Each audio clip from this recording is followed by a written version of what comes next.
Welcome dear students to another class of class 9 English.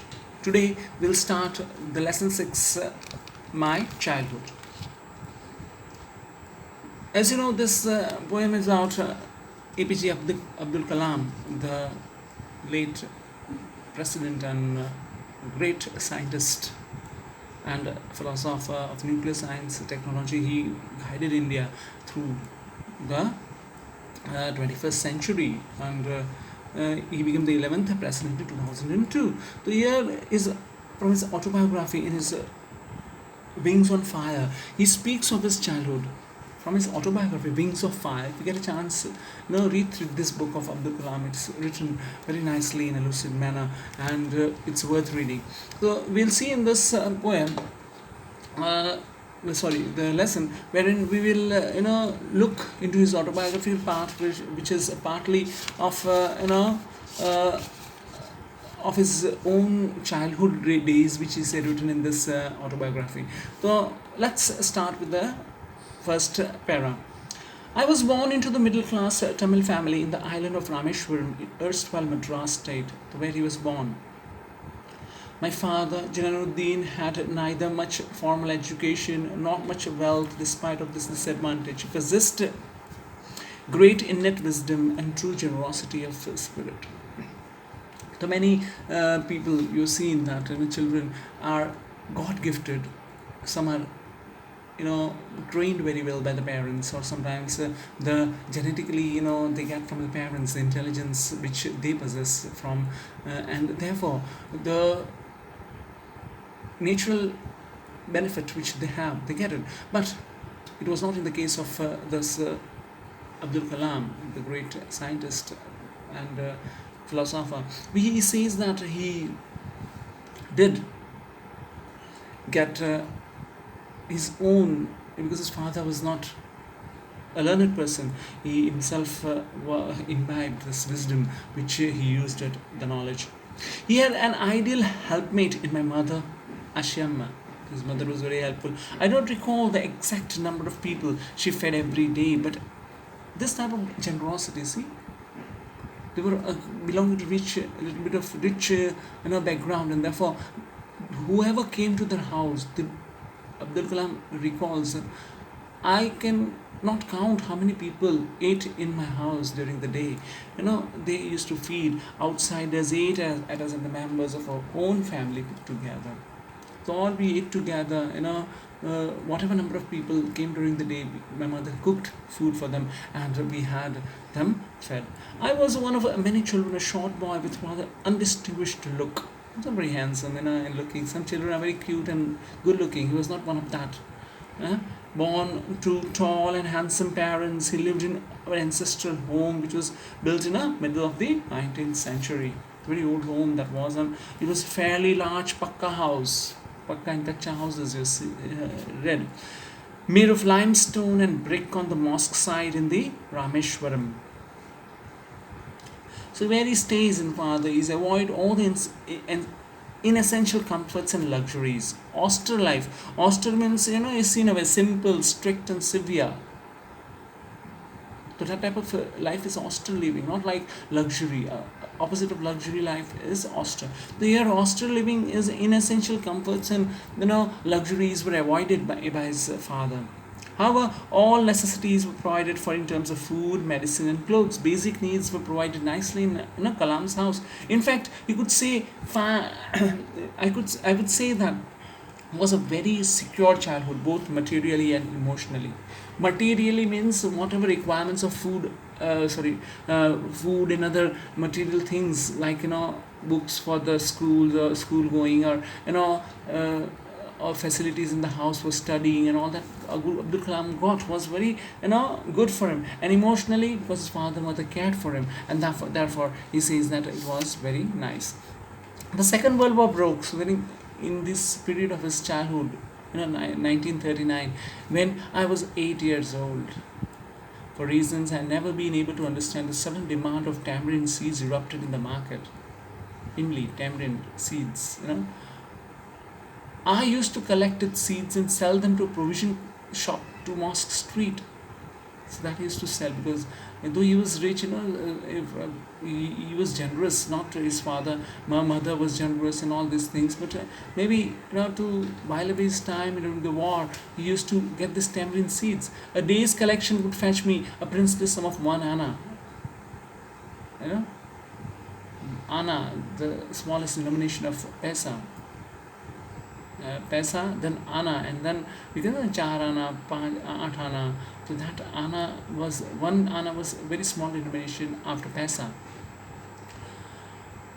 My mother-in-law, my brother-in-law Jalaluddin would tell me stories about the war, which I used later attempt to trace in the headlines in Dinamani.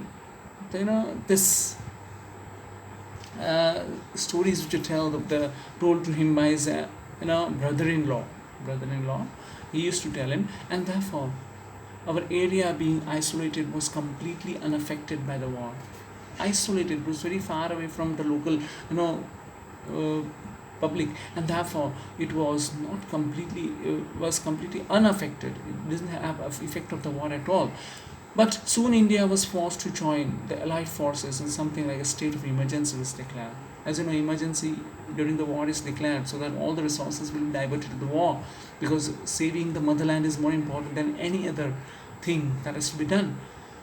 The first casualty came in the form of suspension in the train halt by Rameshwaram station. First change was that Rameshwaram was a very small station, yet the train stopped.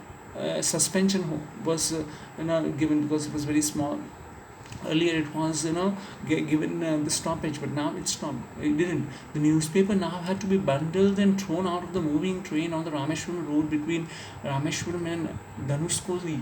So in these two places, this running train, the bundles of the newspaper were thrown on the platform to be collected.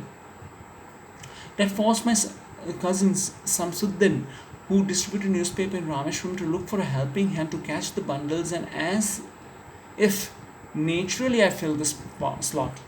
Naturally, I got the chance, and I had the ability to do that, catch those bundles from the moving train, so that those newspapers didn't fall on the ground and get torn, or the bundle got disrupted.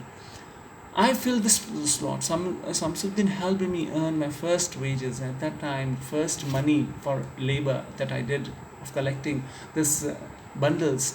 Was half a century later, I can feel the surge of pride in earning my own money for the first time. The first money you earn that when you grow up, still you have time. But first money which you earn with your own effort and labor, that you'll remember for years. And after 50 years, he recalls that I still remember. Every child is born with some inherited characteristics in specific socio-economic and emotional environment, and trained in certain ways by figures of authority. I inherited honesty and self-discipline from my father, from my mother. I inherited faith in goodness and deep kindness, and so did the 3 brothers and sisters. I had 3 close friends in my childhood. So his own family is describing. Ramanand Sastri, Arvindam, and Siva Prakasan. So being a Muslim, he has Brahmin friends. That is something very typical of India, because you studied in social science that we are a multicultural country. All these boys were from Orthodox Hindu and Brahmin families. As children, none of us ever felt any difference among ourselves because of our religious differences and upbringing. So, as you know, this Muslims were have their own culture compared to the Brahmins during his time, and they were brought up differently. Yet that didn't make any difference in their staying together. Sastri, the high priest of the Rameshwaram temple, later he took over the priesthood of Rameshwaram temple. He still remembers, being a great big scientist and constantly, absorbed in the work which he had, and at such a high level. He didn't forget the childhood friends and what they did at his time when he had grown up, what they are doing. He kept a record of that. And the Rameshwaram temple, he became the priesthood, the priest. He became the priest in this Rameshwaram temple. That he knows. Father Arvindam, what he became? He went to the business of arranging transport for visiting pilgrims and so He You have to remember these three people what they did when they grew up, who were acquainted with the president of our country at that time. The Not before that, 50 years in that childhood, we can take that tentative period. So that period of also Siva Prakasan became the catering contractor for the Southern Railways. Catering, means to do the work for the railway, and you'll get the remuneration for that. During the annual Sri Sita Rama Kalyanam ceremony, our family used to arrange boats with special platform for carrying idols of Lord from the temple to the marriage site. So you can see over here the boat is being arranged, and this was done by the Muslim of this particular background that Abdul Kalam belonged. And he proudly says that during this time, Ramatirtha, where this idol was going to taken up, the boat was being arranged by the Muslim community, which the festivity was of the Hindus. And even events from Ramayana and from the life of Prophet with the bedtime stories from mother and grandmother would tell the children. Being Orthodox, they were not what you call it, religious sentimental. And the mother used to tell even to his son the Ramayana stories during the bedtime, along with the prophets, Prophet Muhammad. One day when I was in 5th class at the Rameshwaran elementary school, a new teacher came to our class. I used to wear a cap which marked as a Muslim. I always sat in the front next to Ramananda Sastri, who were the sacred thread. The new teacher would not stomach a Hindu priest's son sitting with a Muslim boy in accordance with them. So here he sees the downcast and utterly this type of mentality of the new teacher. He comes in the class during his childhood days, recalls that particular event hurt him very badly. He could not stomach it. He could not stomach means it's an idiomatic phrase. Could not tolerate a Hindu Brahmin sitting next to a Muslim boy. That is not, and therefore he separates them, and that really made him very unhappy. In the next 7th paragraph we see, after school went to home and respective parents about the incident, Lakshmana Sastri summoned the teacher and in the presence told the teacher that he should not spread the poison of social inequality and communal intolerance. So the incident took a turn over there, and it was taken up to the higher authorities, and then it was condemned that this poison of spreading communal disharmony or intolerance should not be done. He bluntly asked the teacher to either apologize or quit the school and the island. If you want to stay in this island, you either apologize, maafi mango, या फिर इस school को छोड़ दो और ये island को छोड़ के चले जाओ. That was the ultimatum given to the teacher. Not did the teacher regret his behavior, but the strong sense of conviction Lakshmana Sastri conveyed ultimately reformed this young teacher. So this young teacher now was able to understand what is communal harmony, and therefore he set right his behavior. On the whole, the small society of Rameshwaram was very rigid in terms of segregation of different social groups. My science teacher Sivasubba Ramanya Iyer, with an Orthodox Brahmin with very conservative wife, was something of a rebel. His wife, of science teacher's wife, was what type? She was a rebel. And it not rebel means always opposing him. He did his best to break social barriers and that people from varying backgrounds. So compared to Kalam, I would have to develop so much. You are par with the highly educated people of the big cities. So he always this at the house of this his Muslim friend, his Hindu friend, he used to being a Muslim go there, and at that time he was observing this between the husband and wife, and that he recalls away. One day he invited me to his home for a meal. That again the incident of the wife was horrified at the idea of a Muslim boy being invited to dine in a ritually pure kitchen. She refused to serve in the kitchen. Siva Subramaniam Iyer was not perturbed but disturbed, and he did not get any angry with his wife, but indeed served me his own hands and sat down beside me and eat the meal. So teacher himself, served. His wife didn't, because he was Orthodox and didn't want a Muslim boy in his house to be served, because he was a pure Hindu. And the Muslims, because they were non-vegetarian, and that hurt her. But this the science teacher of his, he served himself the Abdul Kalam, and he as a boy, and he himself sat beside him. I wonder whether she had observed any difference in the way I ate rice, drank water, cleaned the floor after the meal. I was leaving his house. All these things, what his friend did as a Hindu, he as a Muslim did the same thing. So he could make this thing, to the wife of this science teacher, Siva Subramania.